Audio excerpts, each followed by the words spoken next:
Greetings, folks. This is DC Investing, Reach Financial Independence, and I talk about topics that help others on their pathway to financial independence. And today is more of a technical video. I want to talk about the 2026 limits for contributions to a 401k.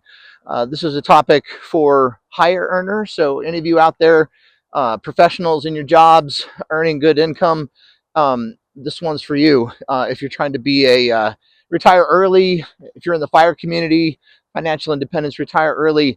It's all about how much you can sock away, how little taxes you have to pay, just how to increase your overall level of wealth. So 2026, the IRS has changed some limits. So you need to know about what those limits are. So the limit that you can contribute to your 401k raises to $24,500.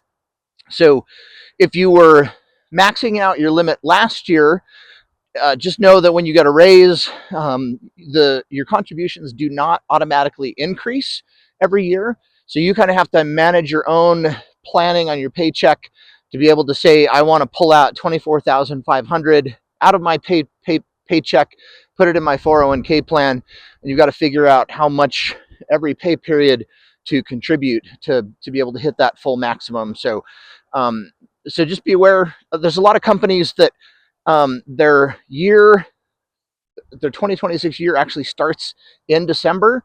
So you may want to figure out when your company shifts over so you can start getting your contributions lined up to be able to do that. I guess if you were saving the max anyways last year, then you only have to bump it up slightly. But just know 24,500 is the regular limit into your 401k. And I believe most companies should allow you to do that either pre-tax or Roth because of a tax law change. So Roth means you pay tax now, but you never pay tax again. Traditional or pre-tax means you save tax now.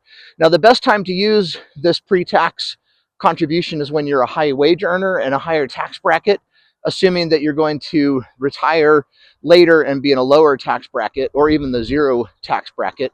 So let's say you're in the 22% tax bracket.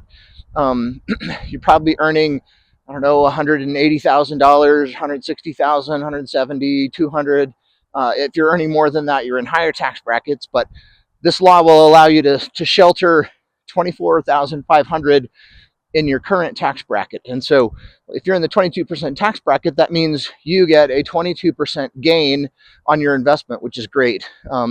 My state also charges state tax of about 5%. So you save both 22% and 5% on top of that. So that's about 27% of a gain by putting money into your 401k. So it's an excellent way to increase your gain. And then the plan is later in life, you're going to pull it out of your 401k when you're in a lower tax bracket. So you always get the standard deduction. For a couple who's married, you get $30,000. You could pull, actually it's higher now, it's like $32,000. So you could pull $30,000 a year out of your 401k forever in retirement and be in a 0% tax bracket, assuming you have other sources of income. So that's really the strategy. Put it in now, save the taxes, earn that, 27% savings. You invest it, and then over time you slowly pull it out when you're in a lower tax bracket. So there's number one. Number two, if you're over 50, then there's another feature of the 401k system which is called the catch-up contribution. And so for this year, that increases. You can now contribute $8,000 into your catch-up. But there's a caveat on that, in that if you made too much last year, you cannot make it as a pre-tax contribution. It has to be a Roth contribution. And that limit is $150,000. And the thing I just looked up said that's FICA earnings of $150,000. So that's box 3 of your W-2 from last year. If it was over $150,000, then you have to do a cash-up contribution as a Roth. If it was under $150,000, then you can make it either pre-tax or Roth. It's your choice. But even if you are over that amount, getting your money in a Roth is not bad. It's actually kind of a good thing. However, you just can't shelter your money. I guess the government wants their taxes now. So that's something to be aware of. There are a few types of income that shelter you from FICA taxing. Um, Several employers, your healthcare premiums that you pay will reduce your FICA earnings. You don't pay Social Security, Medicaid on some of those. And then also anything you put into your HSA may also shelter you from paying FICA taxes on those. So those two things can lower your overall income. So if you're kind of right on that border, but say you don't contribute to an HSA, um, you you can do that over this next year, and then at the end of next year, maybe you're in a slightly lower income range, so you can do a pre-tax contribution or catch-up contribution instead of the Roth contribution. So a few other nuances on this. Be aware that some employers may not offer a company match for your catch-up contribution. So the ideal strategy is to make a normal traditional contribution, and along with it throughout the year, do your catch-up contribution. I ran into this a while before. I actually crossed over one of the limits, and I was able to save the money into my 401k, but then I lost the company match right at the end of the year because I assumed the company was going to include the match in, or include the catch up in the match, and it's not true. You know, you can check your own plan information, but that's just something to be really, that's one of the little nuances that, you know, I ran into. I'm just trying to pass it on to you as a bit of information. Your company may not match your catch up contribution if that's the only thing you're doing. Like if you only put the catch up for the first part of the year or the last part of the year, you may not earn a company match for that. So check that, be careful about it. The other nuance is, well, I'll get to that in a minute because it's kind of for a super saver. So if you're over 60 or 61, I think from age 60 to 61, or 60 to 63, you have an even larger catch up. This year, you can put $11,250 as a catch up into your 401k system. So that's a slightly higher thing. So if you're under 50, your limit is 24,500. If you're over 50, you get 32,500 as your total into a 401k. And if you're 60 to 63, you get up to $35,750. If last year your income box 3 was below 150, you can make that all pre-tax if you want to. If your income was above 150 in box 3, then your catch-up has to be made as a Roth contribution instead of a traditional contribution. So that's important to know. Now's the time to kind of make your plans for the next year. Again, this is for high wage earners, the super savers who are trying to sock away as much as they can into their retirement system, because it's awesome. You got to make sure you're saving for your eventual retirement. This community is for super savers and folks who are trying to get to financial independence. And assuming you're working, earning a lot of money, and you got to save it too. So on that earning over 150,000, I believe I saw something that's just from a single employer that you're over 150,000. So if you have multiple employers, if those boxes are not above 150, then for the two combined, then you're able to make these contributions, or if you have a side gig or something. So check into that, check with your financial advisor, but I believe it's just for a single employer above wages above 150,000 that you have to make your catch-up contribution as a Roth. So definitely worth looking into. For the super savers in this channel who are really trying to maximize their future savings, there is something called the backdoor Roth. Sometimes it's called the mega backdoor Roth contribution. It is an awesome feature of 401k systems. Definitely check out to see if your plan allows this. And a way to kind of get a hint that it does is if your plan allows you to contribute after tax contributions into your 401k, chances are you have this feature. So what happens is, over and above, say, this 24,500 for normal person, you can put more money into your 401k, and then there's a secret of how you do it. You have to set up automatic in-plan Roth conversions, and you need to call your broker or your plan supervisor to find out if they do it and to get it set up. So again, that word is automatic in-plan Roth conversions. And so what that means is, after every contribution that you make after tax into your 401k. As soon as it hits their plan, they immediately convert it into a Roth contribution. And you do that because you don't want after tax money sitting in your 401k, because it does earn money while it's in there, and any income that you get in your plan has to be taxed should you convert later or pull it out for any reason. So you want it to get converted the moment it gets in there, so that all of the earnings end up in the Roth and not in an after tax bucket. So automatic in plan Roth conversions are the secret. So the amount that you can sock into a 401k, it's actually surprisingly large per year.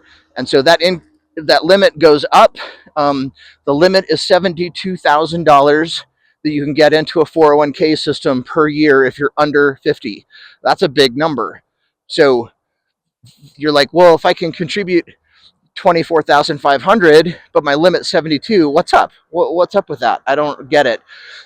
Your company match counts towards that 72,000 limit, and then any amounts that you also put in after tax are part of that limit. So if you have 24,500 for your own contributions, let's say your company match is $6,000 because you're a high earner, that leaves another, what is it, $47,500 that you can put into. Actually, no, it'd be like that wasn't including the match. It's like $41,500 that you can put into your plan after tax, and set up automatic in plan Roth conversions. And what it'll do is that 41,000 will go into your Roth portion of your 401k, which is an awesome thing, because that's way more than the average person can get into a Roth every year.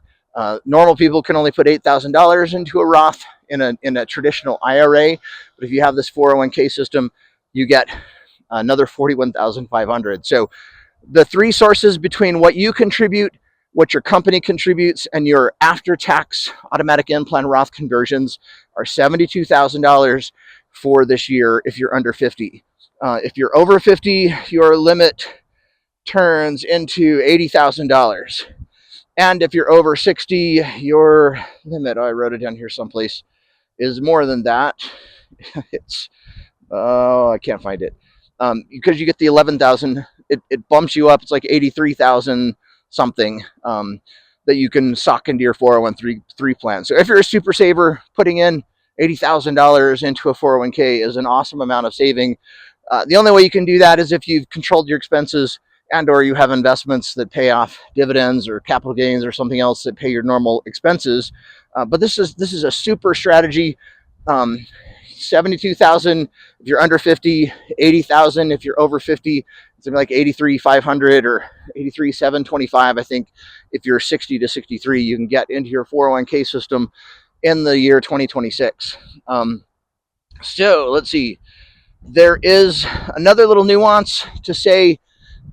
Be careful when you're doing these catch-up contributions. As I mentioned, the company may not do company matches to your catch-up contribution. So if you ever get to the point where you've put in more than $72,000 in a year between what your company matches and what your contributions are, your corporation may stop doing the company matches because their limit is $72,000. So even if you're over 50 and your limit is $80,000, don't get to the point where your traditional plus your company match goes over $72,000. Otherwise, the company will stop making your matches. So that's one of those little nuances to be careful of. And let's see, I think that was all the data that I had here. So again, this is for a super saver. It's important to know in 2026, what is the limit to how much you can put into these awesome retirement accounts. The reason why you contribute pre-tax, if you're over 50 doing the full 30,000, because that shelters that from your income.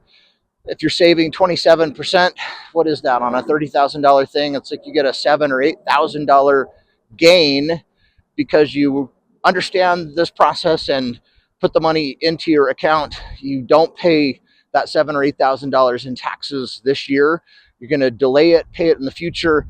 Hopefully, in the future, you're going to pull it out of your retirement account in a tax improve time. So you're going to either pay no tax on this or reduce tax on it in the future.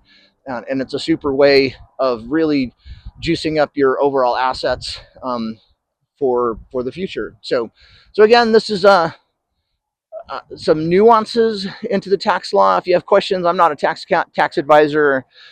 This isn't financial advice, but Google is a great source, or any AI thing. You can look up these different brackets. You can talk to your tax advisor, make a plan for this. But if you can save $80,000 a year into a retirement system, it doesn't take very long to get to $1 million. Of course, you have to be earning that money in the first place. So again, this is for kind of the high earners. I'm an engineer, work for a firm. I've been working for 25 years, so my salary's up there, and I've put into place as many of the tax sheltering capabilities that I possibly can, because I don't want to pay taxes if I don't have to.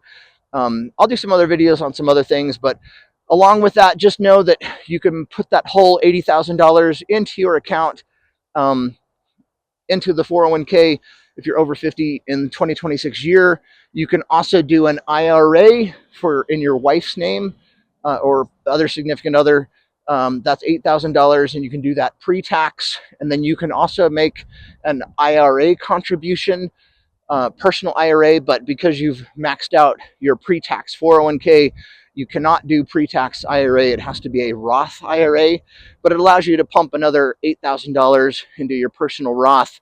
You can still do the $8,000 to your wife's IRA, assuming she's over 52, and you can do $80,000 into your own 401k. So it's a huge amount of savings that you can do if you've got to the point where you have good income and controlled your expenses. But there's some nuances behind the 401k system that you may be interested in using. Thanks for being a subscriber. If you get something, a little nuance out of this, give me a thumbs up. Help this channel grow so that I can help more people with their path to financial independence. Thanks a lot. We'll see you. Bye.